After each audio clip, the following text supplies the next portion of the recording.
নেপালের বিপক্ষে প্রথম প্রীতি ম্যাচে ফুটবলারদের ছন্নছাড়া পারফরমেন্স এবং জয়ের তাড়না না দেখে হতাশ দেশসেরা কোচ আলফাজ আহমেদ।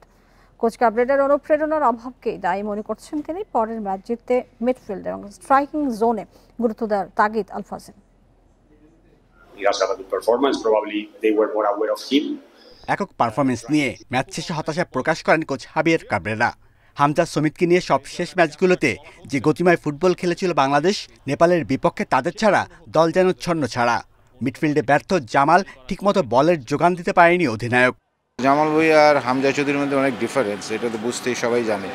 তো হামজা খেললে টিমের মোটিভেট অনেক হাই লেভেলে চলে যায়, প্লেয়াররাও আর তার সাথে খেলার জন্য উদ্বিগ্ন থাকে। তো এখানেও একটু ডিফারেন্স টাইপের খেলা হয়েছে। আমার কাছে মনে হচ্ছে অ্যাটাকিং সাইডটা বেশি দুর্বল, কারণ আমাদের উইং প্লে ফুটবল যে খেলে ক্যাপারেরা, আমরা উইং থেকে কোনো তেমন একটা ক্রসই আসে নাই। আপনি ওভারল্যাপ করে রাইট ব্যাক লেফট ব্যাক যায় ক্রস করবে, উইং দিয়ে ক্রস হবে, সে এরকম কোনো ক্রস তেমন একটা হয় নাই।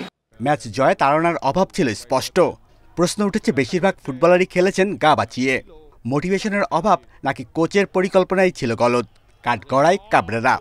কোচ তাহলে প্লেয়ারদেরকে সেরকম ফিট করতে পারে নাই, প্লেয়ারদের সে মোটিভেট করতে পারে না, এটা কোচের দোষ আমি মনে করি। আসলে একটা টিমকে খেলানোর পিছনে কোচের সবচেয়ে বড় ভূমিকা।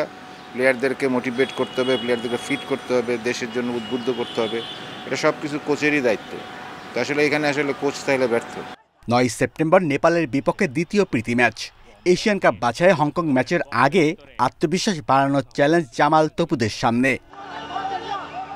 Shamim Ahmed, independent news, Dhaka.